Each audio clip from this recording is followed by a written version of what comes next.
It's unfortunately so common to feel like you're going through course design and course delivery on a solo journey.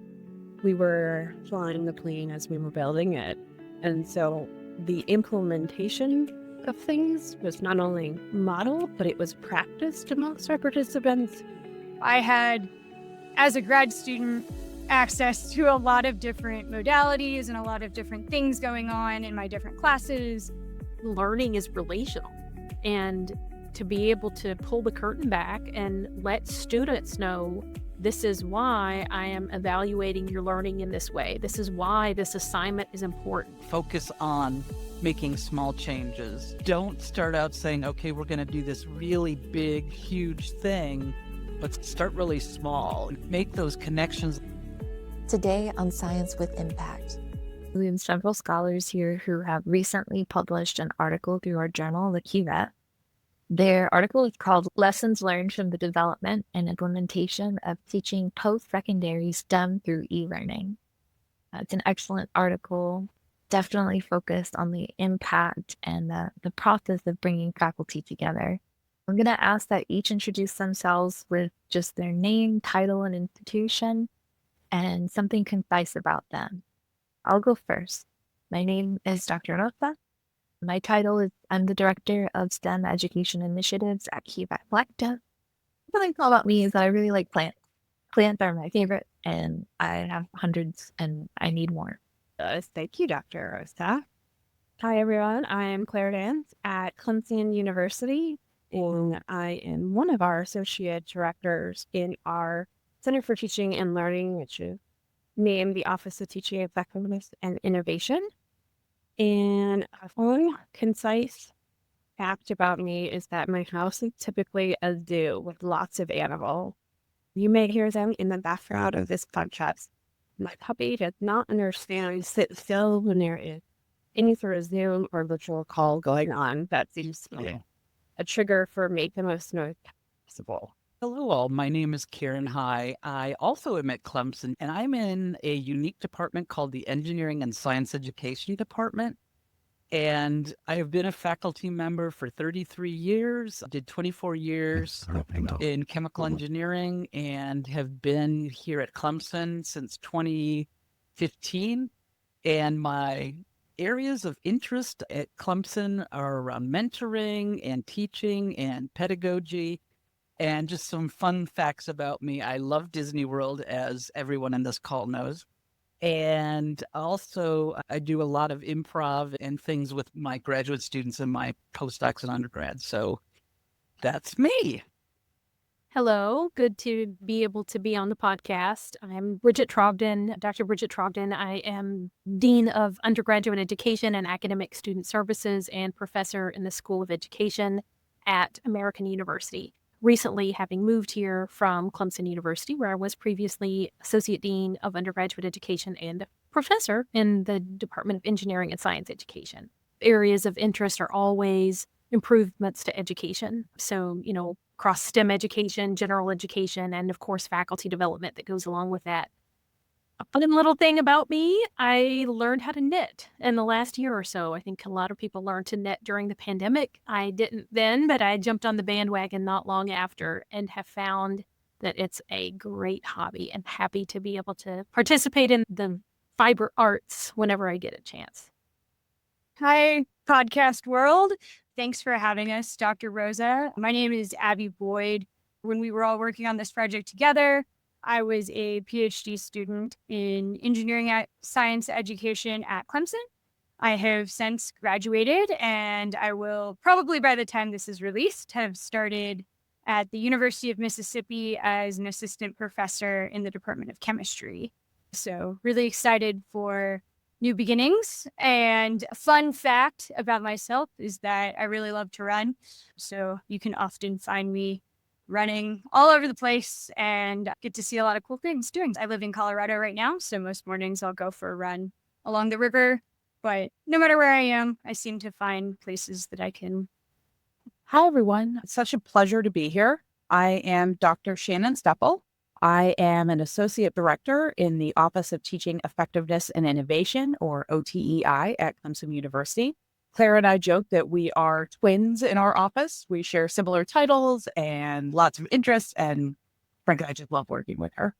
I joined our office in 2018, and it has been such a privilege to work with all of our faculty at Clemson University and grad students. My research is in faculty well-being, and a fun fact about me is I live in New York City and work remotely for Clemson. And you may notice all the paintings in my background. I like to paint, and all these paintings are ones that I've done during my time in grad school or while here in New York. Thank you so much, everybody, for introducing yourself. It's really an honor to have you all here. Your team combined a unique combination of faculty, graduate students, and faculty developers to design this blended learning community. How did these diverse perspectives contribute to the program's success? And in what ways did this interdisciplinary collaboration model effective teamwork for the participants? This is a really fun question. Thinking about our team as an interdisciplinary team that created this project, probably one of the foundational successes to this entire venture. That we are all coming from different perspectives, and that has really enabled us on this team when we put together this blended learning community to bring our expertise to meet the needs of this evolving landscape. So if we situate ourselves back about 4 years ago, we were all experiencing COVID. The COVID pandemic had really taken root in the US, and we were all having to transition our educational systems online to socially distant. And our STEM faculty at Clemson University needed a lot of support for this transition. And I'll let all of my colleagues tell you at the time what different roles they were in, but we came together because we had a mutual need to support our stakeholders. But what was cool is that our interdisciplinary perspective and our different roles allowed us to use our expertise to create a learning environment that was evolving over time. Our team's background focused on the needs of the stakeholders, but something special about our group is that we really are focused on the equity. So when you read our paper, you'll see elements of this throughout our entire approach to the project. It was really interesting too, because we were very concerned in the summer of 2020, knowing that we were going to have a number of students who were having to engage in the STEM educational environment online. And so much of science, technology, engineering, math is pencil to paper, hands on instrument, gloved fingers manipulating apparatus. We were trying to figure out how could these kinds of things be done online. And we also saw the writing on the wall that this probably wasn't going to be a temporary thing, that with the equity, with the access of education that comes through teaching in online and hybrid in alternative kinds of spaces, that there were going to continue to be needs for advanced faculty development in teaching in those spaces without lowering the quality. And so we both saw a short-term need and then a longer-term opportunity to advance the learning of the larger STEM community. So in 2020, again, working as a staff member of a Center for Teaching and Learning, one of the things that we were doing at the time was supporting the emergency transition of the entire campus to online remote learning, which of course was a challenge at the time. And while we were thinking about designing this course, as Bridget said, we were trying to take into account, yes, this emergency shift is happening, but we still wanted to create a really high quality learning experience, not just as a one-time course, but as something that would continue to be relevant and meaningful semesters later, years later. Follow up to, as you may remember from my introduction, that I'm very passionate about mentoring. And so when we created this program with this blended environment, we really wanted to have, and we had, as you mentioned, faculty, graduate students, developers, et cetera. So everyone was really mentoring each other. The faculty were mentoring the graduate students, and in many cases, it was the opposite. So I just wanted to point out that this was a really great opportunity for mentoring all around. It just gave me a really good sense of the difference in roles that played into your collaboration at the time. Yeah, sure. I had a unique spot. So I was a grad student working on the project, and I did work on the project as part of my assistantship. But what we learned fairly early into the process, especially once we started working with the actual learning community, was that I was taking both chemistry and engineering science ed grad classes at the same time as we were working on this project. And so I had, as a grad student, access to a lot of different modalities and a lot of different things going on in my different classes. I was taking grad classes in both engineering and science education and chemistry at the same time. And this was early into the pandemic. And we were also starting up this project. And what we realized was that because I was in a lot of departments and a lot of spaces as a student, I had a lot more exposure to different online course modalities than a lot of people had because I was in so many classes at the time. And so I was able to bring a different perspective to the group because I could say, hey, I've had online exams with X, Y, and Z. And this is what I liked, and this is what I didn't like. And this is what my peers liked, and this is what they didn't like. So I was able to bring a different perspective than what we were expecting, and then what any one of the faculty really could do on their own because they're only in their courses. So I had more breadth of experience with like different online classes as we were like going into this new thing that everyone was exploring. A lot of sense. So you had Abby on the team. So we've got a grad student extraordinaire who's doing engineering and science ed. What were some of the other perspectives? So at the time, I was actually serving with the emergency management team to support all of the COVID operations and decision making happening at the university, which was a very unique, and for me, I don't necessarily ever need to repeat it, interesting but exhausting time period where I was out of my normal role and in another role to support the university through the emergency. When I wasn't, if I hadn't been pulled into that role, my day job at the time was to support the technology in our innovation center, but not just the technology and it working, but the instructor use of the technology. So all of the classes that had to go online, some of them had the opportunity to teach from our building at the beginning of COVID, so the instructor could come in. And so I supported that and making sure we were connecting to all of our students that were in those classes. And then we transitioned to having some students in the classroom. And so I was part of the operations of half of your classes here on Thursday, and then the half is going to be here the next Tuesday. Part of all of the COVID protocols and implementing inside the classroom spaces, and then making sure that all of the classes that were assigned to our building could safely transition when we made it through that phase. So for me, my role in emergency management and my role in the building and through classroom technology and some kind of learning environments transition through every phase of COVID and showed taking a unique perspective to demonstrate for me how different phases impacted teaching STEM online in different ways. The faculty didn't just transition to online, but they transitioned online and then they had to do hybrid. And then the schedule was rotating for a little bit for us, so we didn't have all of our students in the classroom at all times.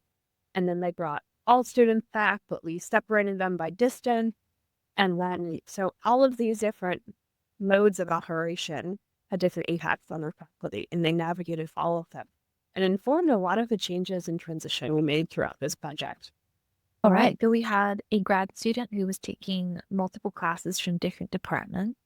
We have emergency support for educators going through the emergency transition to online, hybrid, other changes in the curriculum. So I think of myself as the old woman in the shoe, having been a faculty member at that time, around 30 years, both in chemical engineering and in engineering and science education.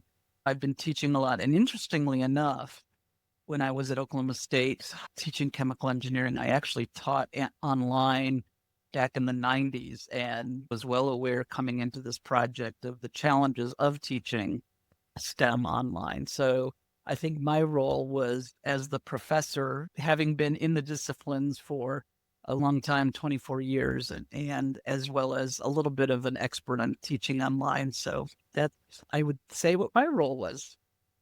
We got a grad student taking classes in multiple departments. We've got an emergency support to help our educators. We have a veteran teacher who has experience in online teaching. And Bridget and Shannon, what were your unique facets of the interdisciplinary collaboration?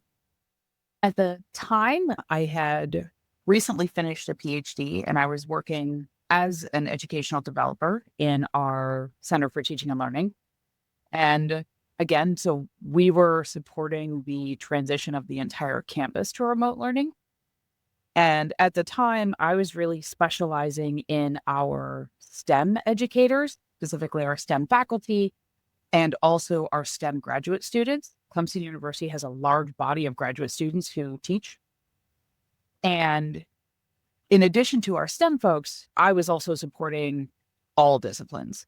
So at the time, learning what is this online remote learning, how to do it well, how does it work with different contexts. Bridget talked about you're in your STEM fields and it's very kind of hands-on. You need to be in the room. How do we kind of recreate that experience? And also, fortunately, having this interdisciplinary perspective and access to all these different types of classrooms, what can we be inspired by from something outside of our STEM disciplines, and how can we make it work for us now? Because lots of disciplines have deep roots in remote learning and online learning. So in thinking about the collaboration, we all brought different strengths. We ran this project for a few years as well. We had a graduate student who had lots of experience in learning in that space, who was also a budding expert educational researcher. We had two people who were working in emergency management and faculty development. We had an expert faculty member, and I had a broader institutional view at the time as an administrator, but also had some grant money that we had to burn. And we had some seed money from the Howard Hughes Medical Institute. I say burn, but it was a good burn, a good clean burn, a burn for good. And so we had some seed money to be able to do a pilot study on supporting equity and education. And we knew that being able to have ways of supporting faculty, looking at equitable teaching, infusing learner-focused assignment design and all of the different components into their STEM courses is something that then raises the bar for all students. And so I was able to bring some of that additional institutional support and funding into the project. Bridget, thank you so much for that overview and for wrapping that up for us in terms of the different roles and how it all came together to create this very unique, multifaceted collaboration. I know part of question one is really focusing on how your collaboration across different experience levels, different depths and breadths and different content areas and different disciplines of science, how did that help you model effective teamwork for your participants? As we were mentioning, there was a lot of mentoring that was happening in teamwork. And so by us, the five of us collaborating, I think really set the stage for the collaboration between the graduate students and the faculty that were part of the faculty graduate learning community. And so that really set the stage as we introduced us all and said, and in fact, different people were responsible for different online content. So right away, the participants, the students, the faculty were very much aware of the team approach that we were doing. And so it became natural for them when they started working on some of their team projects to continue that approach of collaboration and teamwork. Yeah, Karen said that so beautifully. We continually shared our viewpoints and our experiences with the participants from our role in that sort of living, breathing environment that we were in. And the participants, I think, saw that as a model for working with each other and appreciating the diversity of experiences that their smaller cohort had and that their team brought to the plate. So I think what was really nice is that we were transparent about the differences and that we were all coming at this from. What I got from that is in modeling effective teamwork through splitting up the work by sharing your experiences openly and being transparent and appreciating the diversity and perspectives of all who were involved. You were able to model and set the tone for the effective teamwork of those who participated in the study. You all have mentioned at one point or another your focus on equity and access. This is, of course, of extreme importance. Are completely dependent on our students' capacity to access the internet, to have a safe space, a quiet space to work and learn, all independently in their own home spaces. Are there other considerations of equity and access that you all had to deliberate with? And what were some of the most successful advances that you all found toward promoting equity and access through your This was a really interesting project because no faculty member, I think, stands up and says, inequity is baked into my classroom and I like it that way. I have yet to meet anyone with that attitude.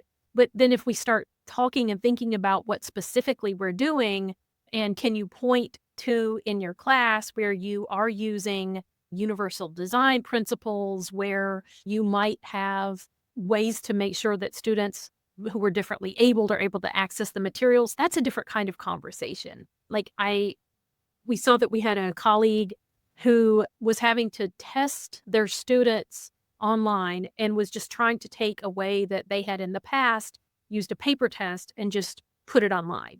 And there were images from the textbook that they were screenshotting that usually they would just have on a page, but they would screenshot it and put it on the screen.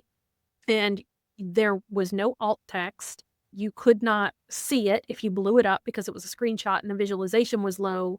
And whenever we started talking about universal design principles, that was a light bulb moment for that professor. We also found that in a lot of the surveys, that was something that our colleagues who were part of this study and part of this intervention saw, that providing AEA accommodations in online environments was something that they knew was part of successful teaching and that they knew that they needed to work on. Just often in STEM, it's not something that we're trained to do. And so that requires some additional input and some additional attention in order to be able to be equitable teachers. So that was really something that came out. I think there was a quote that somebody said at one point, previously I viewed inclusivity as an add-on, and now I think differently. So that to me was a very valuable finding and a very valuable outcome of their participation in this project. That was very helpful. You mentioned alt text, so now we're thinking accessibility. What do you all feel were some of the things that were either modeled, communicated, or simply the participants just brought forth that helped advance their perspectives of not seeing inclusivity as just an add-on or considering things from different lenses like diversity and access? One of the commitments we made when designing the course, selecting content, thinking about designing assessments, is we really focused and stayed committed to designing authentic and meaningful learning experiences, by which we thought about our students. Where would they be going in their careers? What is meaningful for their discipline? And how could they connect to the content in a way that was useful to them in the real world? And so we thought very carefully about what content to emphasize and how to design more authentic assessments for them. So I would definitely say our thinking around designing the course and selecting content itself was an illustration of that commitment to making sure that we are developing courses that are useful to the people who are engaging in them. Would any of you be willing to walk me through what the decision-making and design process looks like for cultivating an authentic and meaningful learning experience? One of the things that I think we did really well as a team is when we were working on building out the content, it was very much a team shared experience. We didn't design it in isolation and then just stitch it together in the end. We would we would talk through what do we think the priorities are, right? So we'd have kind of a verbal meeting about it. We'd go back and draft it, bring it back. Hey, Karen, what do you think? Or I remember designing an assessment. I asked Bridget for an example of a grading rubric that she had used. So I definitely think we were mindful to always be collaborating in what we were designing and challenging each other to think about the things that we're talking about now, right? So how can we make sure that we are including important perspectives? How can we make sure that the text is accessible? So I think definitely engaging everyone on a team for each piece of the course design. I really liked that about this project. Some of the other aspects of this authentic learning, authentic assessment that we modeled and put into practice through this project, that learning really is an active process. We were not only engaging with each other, but we were engaging with the participants, the current and future faculty, as they navigated and really performed some sort of self-directed inquiry, as they became more engaged and had more questions and wanted to explore things further. Our team would come back and say, okay, it looks like this is a very viable topic that we really need to jump into a little bit deeper. Let's put together some more opportunity to use this in the space and other opportunities for our participants to put it into their content. So let's practice with it, and then let's provide them resources so that they can implement it on their own. And I think that really worked in the real world context we were in, that they had to learn about it, but also implement it, because a lot of them were actively teaching or engaged in educational practices outside of just this experience with us. It made it an authentic learning experience, and we get authentic in it because we were really using the real world environment to shift and navigate the learning experience as a team, but with our participants in mind and engaged in the process as well. One thing I really enjoyed about reading your article and learning more about your project is the sort of meta level learn, practice, implement teaching, who are teachers who are teaching their students to learn, practice, implement science, and how all of that goes full circle. I just wanted to compliment you all on that, because it stands out in your article that there's this relationship between those two spheres of thought, and it's really exciting. I recall as a teacher, particularly, well, really in both high school teaching and when I was teaching at a community college chemistry, feeling very isolated. In some cases, I was either just handed a book and taught to go teach, or there was not a lot of people that I could go and talk to about, here's what I'm thinking for this lesson plan. Have you tried something like this? Do you have any resources related to this? What sort of recommendations would any of you offer to an educator who might feel isolated in their teaching?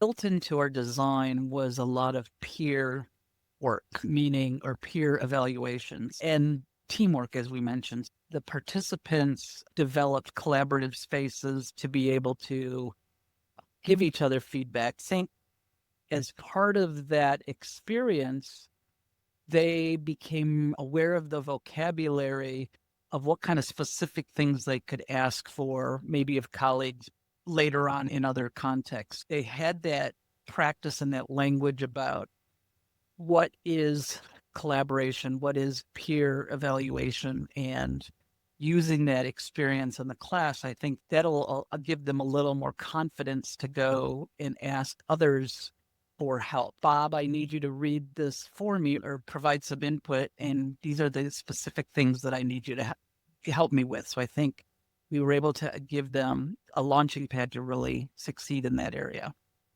What I love about that response, Karen, is that the recommendation you provided is geared toward a systemic change. I know in some spaces, if an educator feels isolated, a lot of the times the recommendation will be, well, just stop it.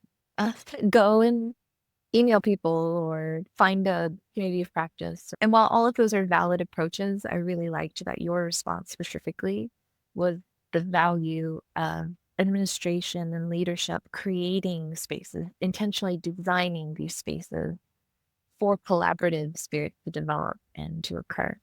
So I think that's a huge takeaway is if these things, and they clearly are valuable, if team teaching and team design and development and having a variety of perspectives contributing to the development of an educational environment is important, then create spaces to allow room and incentive and opportunity for collaboration to occur, particularly through peer engagement. I think that's wonderful. I just wanted to validate everybody having that experience. It's unfortunately so common to feel like you're going through course design and course delivery on a solo journey. And I know in our Center for Teaching and Learning, we put building community at the forefront of all of our programs. And so I just want to say, we know it's tough and we hear that a lot, that it can feel very isolating. And I want to, again, thank Karen for her really thoughtful perspective on how we can make changes that are not just at the individual level. And I think something about this project that was so interesting is often those who are teaching STEM in our graduate programs, we're working in groups. Nobody really does research on their own. You're all part of a research group, a team in some way. And then when it's teaching, it's here, go figure this out. And our professional development as STEM experts is team-based. And so our teaching is often greatly influenced by having good parallel mentors. One of the things that we found in doing this project when we would survey the participants is that they always said that they felt like there was a strong sense of community. They appreciated the mixed perspectives. They felt better able to implement changes because they were supported by their community. Really like that, Bridget. It just made me write down the phrase team-based research, teaching, and learning, just to remind myself how valuable it is to treat each of those as a team effort. Wonderful. All right. I've got one more follow-up. Question one, if you want to. Earlier, it was mentioned the value of learning and distilling these high-quality online practices for teaching and mentoring. I would love if each of you or some of you could please share what are some concrete, high-quality online practices for teaching and mentoring that stand out to The interesting thing about this project and how we delivered the content is that it was in an asynchronous mode. The participants could watch and engage in the content at a time that it was best for them, as opposed to a live class or something else. And so that really allowed the participants the opportunity to go back and review if they wanted to watch a class, look at a video, or read content more. So I think that really was a great teaching practice. And it was occurring right at the time when other people were trying to record lectures. And so I think that was really good. And I think we obviously had very mature graduate students and faculty so that they were able to continue to be incentivized to do that. And so to make sure that everyone was keeping on time, we had monthly meetings with the groups and just got together with them. And in fact, one offering of the class, we actually tried to do some in-person face-to-face meeting just so people felt a little connected. So that's my thought on that question. So in terms of high quality online practices for teaching and mentoring, allowing the accessibility of information at a time that's conducive to the participant is key. And to ensure that this remains team-based, because we can understand why asynchronicity might mean that everyone is not consuming the content together, regular meetings are helpful. Karen, is that an okay summary? That is beautiful. Yay. Are there any other high quality practices for online teaching or mentoring that you all would like to share? One of the things that was really beneficial from the way we designed the project, designed the research study, and designed the course was that we sought input from the people who were participating in the course along the way. So we asked them, what do you hope to get out of this? What are your priorities? Where do you feel confident or not confident? We built flexibility into the course to allow us to change and make adjustments based on what they said. So building in that flexibility was a really important point of the course design because it allowed us to be responsive to what our participants needed and wanted. One other thing, because we were all figuring that out, this new animal together, what is all of this emergency online remote learning? I know I can say when I designed something, my instructions for the assessment were not clear. And I didn't know that. It was a tool that I knew how to use, but I wasn't quite figuring what I wanted students to do. And they reached out to me and said, I don't get this. And one thing that I think we all do really is we're not afraid to say, oh, hey, listen, I didn't get this right. I'm sorry. Let me try it again, give you more information, have an open dialogue about it rather than being defensive about it. So always seeking that input and kind of being willing to say, this is new and I'm figuring this out too. So I may not get it right, but we're going to figure this out together. I think that really helps build that greater sense of trust and community between the instructors and the students.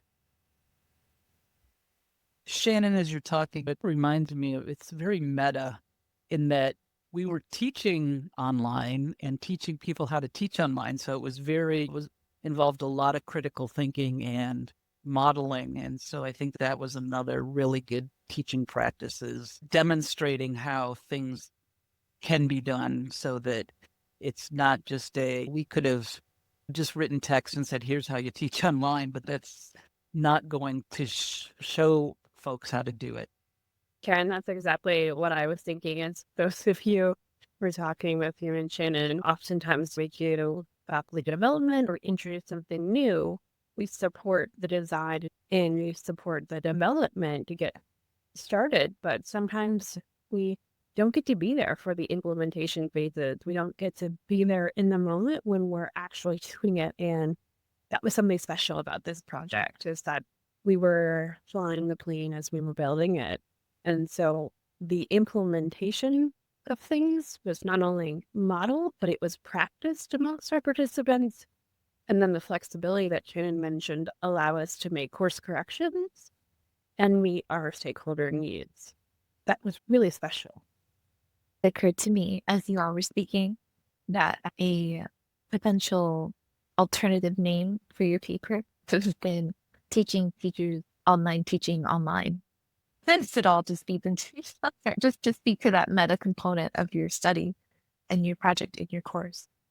I did want to ask, it was mentioned, and I think it was Shannon who said this, it was mentioned that how critical it was to get input from the participants as the course was going. And not just to receive that input, because my mind immediately thinks to course evaluations, which typically occur at the end of the class. This is regular communication throughout the course. But what's pivotal about that is not just communicating regularly throughout the course, but leaving space to insert changes as a result of those conversations. So my question for all of you is, how do you build that flexibility in as an educator? How do you build that flexibility, that breathing space in so that you can respond to your students or participants as the course or program is occurring?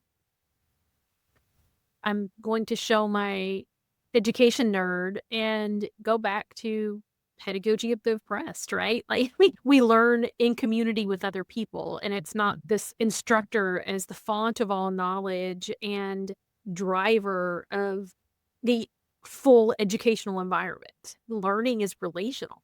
And to be able to pull the curtain back and let students know this is why I am evaluating your learning in this way. This is why this assignment is important. It's not busy work. It's providing you opportunities to exhibit what you've learned. And then I give you feedback on that learning. You take the feedback on your learning to make adjustments and continue to learn.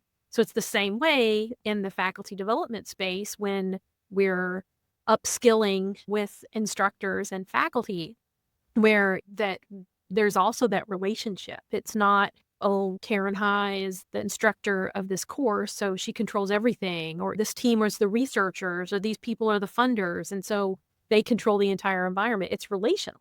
And so the educational environment needs to be relational. So I think that we tried to model that with the people who were in the faculty development portfolio and who were in the faculty learning communities to be able to see how they were learning from each other, but also how we were making adjustments over time.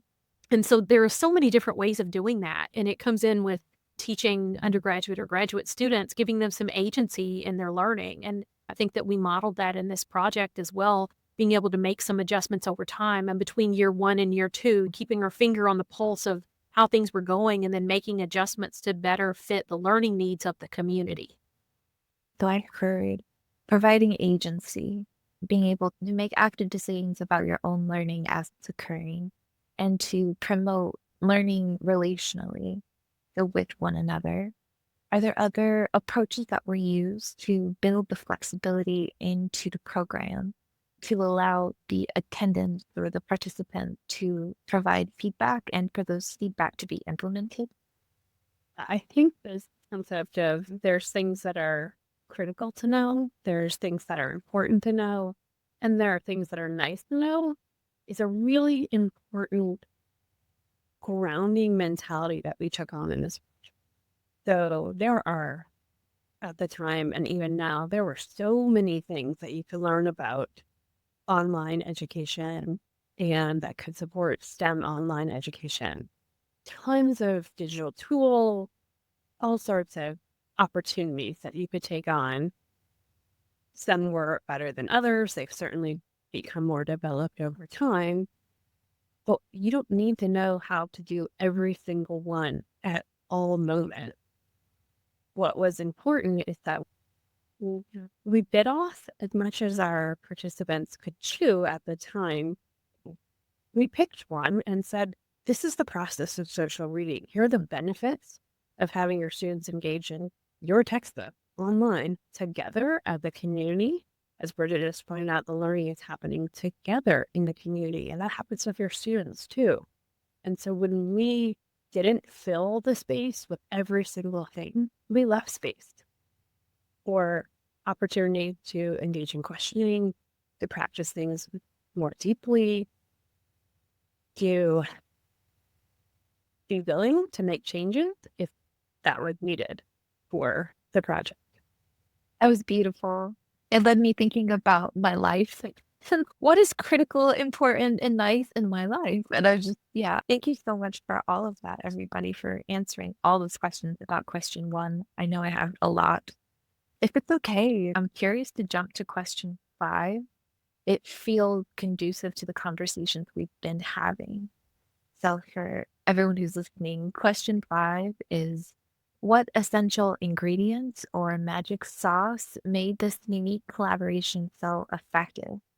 How can other teams leverage the power of diverse perspectives and expertise to drive pedagogical innovation and student success in STEM higher ed? So I'm just going to get us started on answering this, but then I hope our whole team jumps in to add, because I think we have lots of things going right for us. I don't know if any of the listeners have noticed, but our core team dynamic is that we listen to each other as teammates during calls on planning. We never were talking over each other. So we're listening to each other, and we're also listening to our participants, our students, our faculty, what they want to get. So first and foremost, our part of our magic sauce is listening. I think the other part of it is the partnership between our types of team members. So we have these wonderful faculty who are this wealth of knowledge and content expertise through Karen and Bridget, but they also brought this university-wide perspective through their leadership roles. So they were tuned into what was happening across our campus, which was essential. Abby talked about bringing this really important perspective of a graduate student, of that firsthand experience of being a learner, and helping us guardrail for what the actual experience is. Obviously, I will do a shout out for educational developers to any faculty who are thinking about doing these kind of interventions or educational research. Go talk to your faculty developers, your teaching and learning center folks. In this case, it was me and Claire. We're plugged into kind of these national trends in learning. We're trained in delivering new ideas to students, but also to faculty learners. And for our team specifically, we're also trained educational researchers. So we can help you think through what's happening in the class, but also how are you evaluating that? And then how could you translate that back into takeaways for researchers and takeaways for practitioners? How do you make it useful? But the other piece about our team that was really important was we had a shared overlap of having STEM background, so science, technology, engineering, and math. We also shared an educational research expertise. All the folks on our team were engaged in educational research. But again, those kind of big differences remained among our roles at the university. So those unique perspectives of having kind of an administration, leadership perspective, teaching technology expertise, developing university-wide programming, experiencing the university, all those things came together to really help us challenge each other and design an even better course and a learning experience. We listened to each other. We talked about this a little bit earlier, but we really challenged hierarchies in having our graduate student at the time, Abby. Her opinions were equal to all of the faculty and the staff on our team. So I know Karen and Bridget specifically consciously worked to validate graduate student experiences and not diminish the value of contributions. And as Karen mentioned earlier, that led to more organic leveling between the grad students and the faculty who were experiencing the course itself.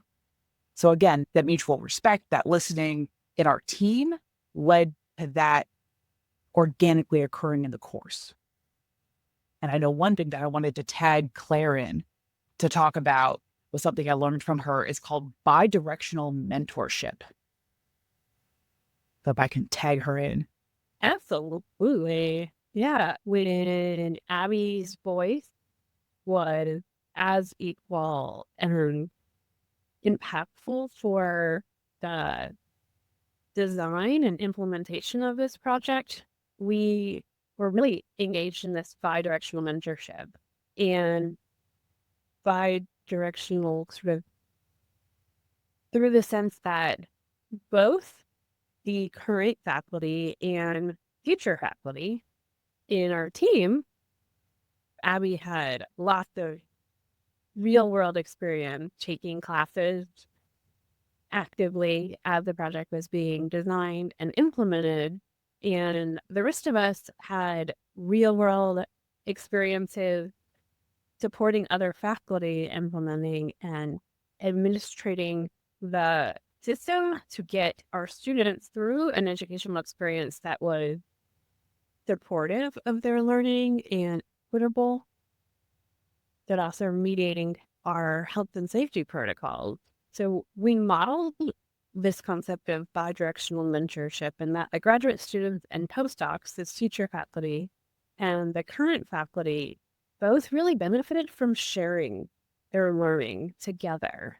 We had some future faculty that had more teaching experience than some of our current faculty in some of the groups, and vice versa. Just because you were in a certain position didn't mean that you had all of the experience from the perspective of your role. You may have been doing other things before you got to that role. So it was really nice that the voices were on a level playing field and that everyone became part of each other's network in that sense, which really opened up opportunities for their not only network extension, but their collaboration and commitment of community members outside this project to be sustained after they matriculated through the course. For one example, some of our faculty members and grad students continued their collaborations after and went on to build other projects together, which is really cool out. But the fact that we supported mentorship from both directions engaged everyone in personal growth. It wasn't just a mentee that was mentored by somebody in a more experienced position. Everyone was a mentor. It was an enriched educational environment because we all had that role to play to teach somebody else something and to learn from somebody else. That concept of bidirectional mentorship, it was, I think, very powerful, both for the design team working in the background and for the people who were experiencing this faculty learning community. And we were all in a meeting at one point. It was once things started opening up again. And so we're in this giant room with masks, and there were some people I'd been working with for years and had never met in person. So that was surreal. At one point, we just came up with this analogy, and I might have said it, I don't know, but it was, oh, who's the shepherd and who are the sheep? Because you would have maybe assumed that if you're in a faculty learning community, the person who has the most teaching experience has the crook, and they're the shepherd, the leader, and everybody else follows. But that's not true. We actually saw that the leadership role was passed amongst different people in the faculty learning community based on their ideas, based on their experiences. We did have some people who were very seasoned professionally, but were new to teaching, who came back into teaching as professional lecturers after spending much time in industry. And we had graduate students who had been teaching at two-year colleges and community colleges for a really long time and had a lot of experience. And so it was so interesting watching that play out. And we had another graduate student that we worked with who wasn't explicitly part of this project, who started 3D printing sheep. And I know in the podcast format, you can't see it, but I have a little white sheep and a black sheep in my hand. And they're still sitting on my shelf in my office because it just reminds me that everybody has something to contribute and everybody has something to learn. So beautiful. I love the sheep. In listening to you all speak about bidirectional mentorship, I wrote myself a note that says, let your students teach you. I feel like that speaks to it a little bit.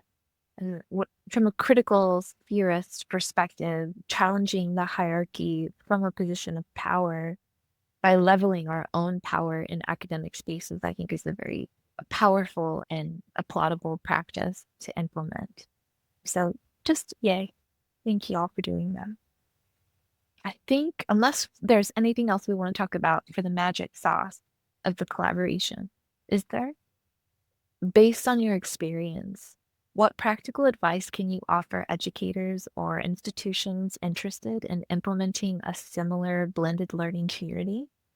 How can they navigate the challenges of cross-disciplinary collaboration, participant motivation, and institutional support to create a successful program?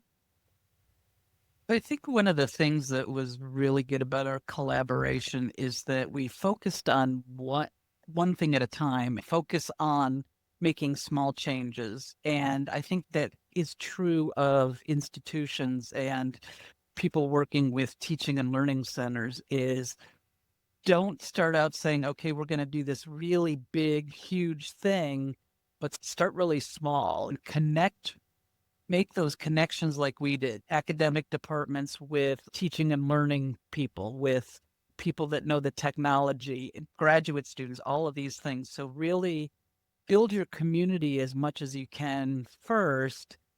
The next thing is it's really important to think about funding. Is there a way to incentivize faculty participants? I think hopefully that our article will provide some impetus for others to go forward and present to whoever might be able to provide a little bit of funding to say, look at the gains that were made from this small amount of funding. Bridget will talk about what was the level of funding. When truth be told, it wasn't enough to really incentivize the faculty to be really part of what they were doing, have time, and they're pushed for time. And so providing that space financially gives them a little feeling, okay, what I'm doing is important and it matters to the institution. But also, if you can provide time to make this design things happen. In the perfect world, it would be nice if faculty and others that are part of the team can be given reduced loads in other spaces so that they can have time to really design the course. And that gets to be a little more challenging, but thinking about those kinds of things. The other thing that we did with our courses, we developed 4 modules. And so the semester was broken up into 4 parts. And that allowed us to be flexible. Sometimes during the design process, we moved some of those modules around, but then also we were flexible if the participants needed something different as they change over time. And that provided a little bit of breathing room for everyone, knowing that this was an A to Z process. This could have been moved around, and figuring out those bite-sized pieces are really important. And as well as having those modules for meeting the educational needs of our participants, it also then provided the opportunity for the participants to see how you can be flexible. If you're getting feedback from your students that certain things aren't working, you can change things over time. And that was really good. And then finally, I'll say the thing that was really helpful for us is engaging our participants in a learning management system. We use Canvas on Clemson's campus. And so the modality of using Canvas allowed for us to have a space that was home for the students they could go to and see what things were due when. As we've talked about, this was an asynchronous class, and so there was sometimes a lot of stress. How do I know where I could look to figure out what is the next thing due? And really using that learning management system was very helpful. And so that's really what I think really helped with that, and ways you can really move forward and do this effectively. Thank you, Karen. That's really good depth. And thinking about this question of practical advice for educators and institutions to do a similar blended learning community and how to navigate the challenges. A few things that I have to think through is you have to be dedicated to it. And you have to realize that people are busy, and especially for faculty, their most precious commodity is their time.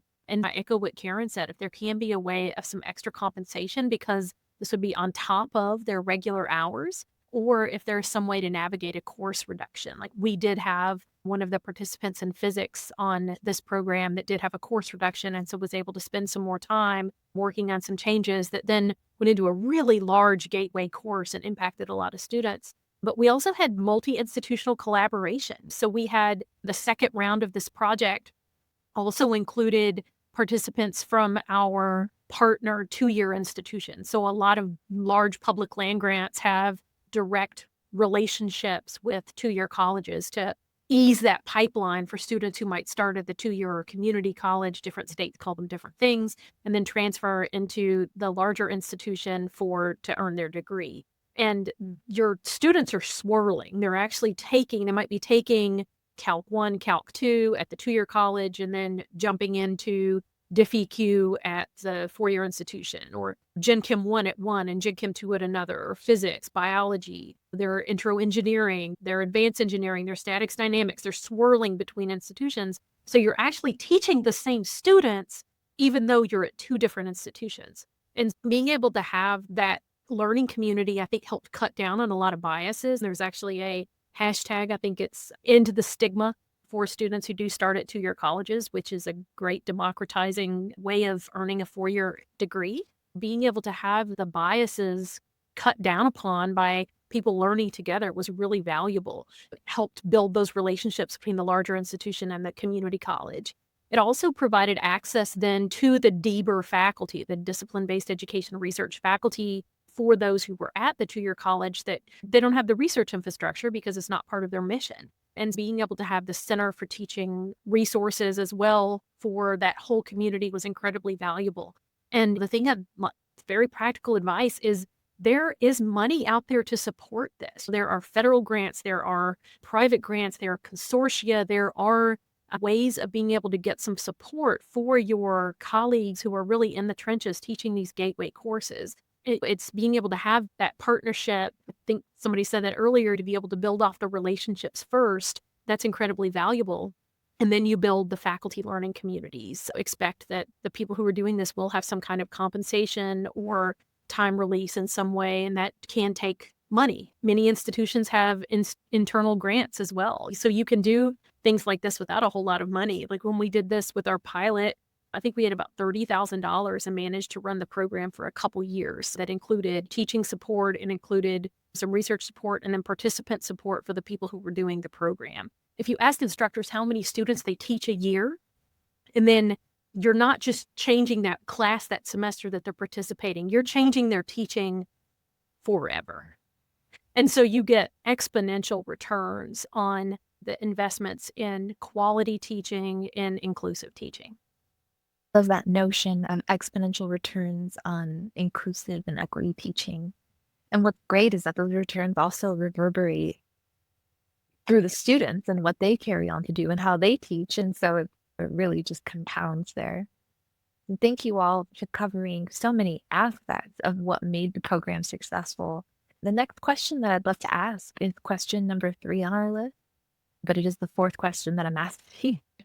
It's incentives and timing emerged as critical factors in securing faculty participation. What lessons did you learn about effectively engaging faculty in professional development programs, particularly regarding offering funding support and scheduling the program during lower demand periods like summer? Yeah. Can everyone hear me? Cool. So sorry, podcast world. It is currently storming in Colorado, which never happens. So of course I have to deal with a little bit of internet issue, but that's life. And here we go. So for incentives, we definitely found, especially after the kind of first iteration of the community, was that you really need to incentivize everyone to participate. And what we were finding was that the grad students were incentivized by getting course credit, but the faculty were not getting incentives quite the same way in the first time. And they were enjoying their experiences. They were just really overwhelmed with everything that was going on, and they couldn't juggle all of those plates when they weren't getting properly incentivized. So when we ran it the second time, we did have a little bit of funding, as Bridget has mentioned previously. And that kind of helped us be able to give them some more incentives, and things went a lot smoother the second time because they were able to engage at the level that they really wanted to. But we also wanted to acknowledge that we get it. You can't always fund these things. And there's lots of other ways that you can incentivize faculty or graduate students or whoever it is that wants to participate without giving them money. So things like digital badging or different certificates, even just offering to look over maybe your faculty promotion documents, things like that. If there are ways that you can build that into your learning community or whatever it is that you're trying to run, that's super helpful for everyone involved. So trying to find a way that you can get different incentives is definitely important. And you, as I said, you can certainly do that without funding if that's necessary for you. Also, we wanted to make sure that we were clarifying the value of participation for the faculty. When you're teaching, you don't always get the time to reflect and be present on what's going on because, the course is going on and you're moving through as you're going and sometimes only staying a day or a week ahead, right? So you got to keep going and you don't always have the time to sit and look at, oh, this worked really well or this didn't. So specifically, this learning community allowed the faculty to really look at what they were doing and help them build their courses to be more effective in teaching online. I talked a little about the pilot grant funds that we had available that supported the development of the course and its participation, and we found those really to be valuable. I really think that Abby hit it, that there was maybe different things that incentivized. We talked about graduate students and the course credit and the faculty, some financial, but probably more incentive for everyone is that we help to eliminate the thing we talked about earlier with Vanessa, and that's around how do you help people not feel like they're doing this alone? So there was a ready-made community that they could come into, and this was particularly important at a time when everyone was, oh, you must put your classes online, you must do this. And I think the other really interesting incentive for all of us was getting that perspective of the 2-year faculty, because there are so many interesting, neat, able to make it in college students that go to end up at second-year schools, and they want to be able to transfer into the comprehensive universities. And so to have that relationship between Clemson and the 2-year colleges was also an incentive for both the teachers and the professors at Clemson, but also the graduate students, because a lot of our graduate students in the engineering and science education department, as well as in the disciplines, don't want to end up at that traditional R1 institution. They want to broaden themselves and maybe teach at a 2-year college or some other place. So that was an interesting incentive as well, that we had such a broad spectrum of perspectives and experiences. That's very helpful to explore the different incentives and timing considerations that went into the development of and the success of this project. Thank you so much, everybody, for sharing that.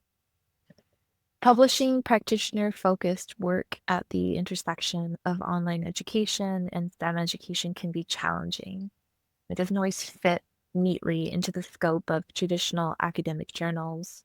What barriers did you encounter in the publication process? And how can the research community better support and disseminate this type of scholarship? Yeah, when we were looking towards publishing this work, we started looking through a whole bunch of different journals. And as the grad student on the project at the time, the rest of the team was, Abby, go look at some journals, come back to us, give us a list of 3, 5, whatever, tell us what fits. And I think I had a week or whatever. And so I searched the internet and all the things. And then I came back and I said, I don't know what to tell you all. I said, I don't think we fit anywhere. And I think everyone was a little surprised. I was certainly surprised, just because there's so many journals out there, right? Like, how can we possibly not fit anywhere? But to tell the story we wanted to tell, at first, we just didn't really know where to go, because we couldn't quite find a good fit, because there's just so many different journals to look through and so many things. And we didn't really fit in well with things like faculty development journals, because we really wanted to be able to highlight the fact that postdocs and grad students were also involved in this project. And we didn't quite fit in with scholarship and teaching and learning, because we didn't just want to talk about the course. We didn't just want to talk about basically anything. We wanted to highlight that we had made this really cool team and we had gone forward with a whole bunch of different things. And we also didn't quite fit with the online learning or technological education spaces, because we actually we developed a Canvas module and things like that, but we didn't develop any sort of like tools or anything like that. We just searched the literature and searched what was available. Sorry. We didn't quite fit in with like online learning or technological education spaces, because we weren't actually developing a online tool or anything like that. We had a Canvas module or several Canvas modules that we gave to our students, and they worked through those, but that wasn't the point of our work either.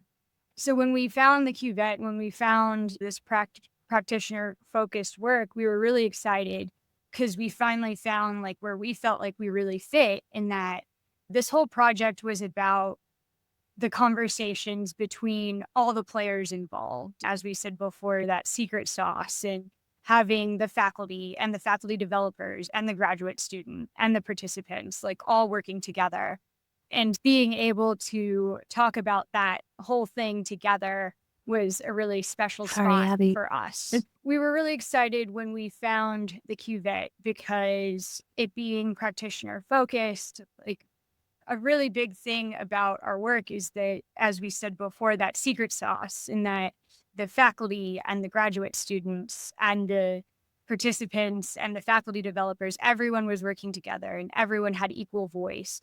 And we really felt like being able to publish in a practitioner focused space allowed us to highlight that, and allowed anybody that is reading our work to maybe see where they might fit in and lean into the parts that they're most interested in. So we were really excited to find something that kind of worked with our unique team as well. Thank you. I'm so glad that you all found a good place to publish with the journal. Completely relate to feeling like there isn't a specific place that suits us, but having the practitioner perspective be the number one consideration of the journal, I think, is a positive contribution to the world of academia in general. We did it, everybody. We got through all the questions.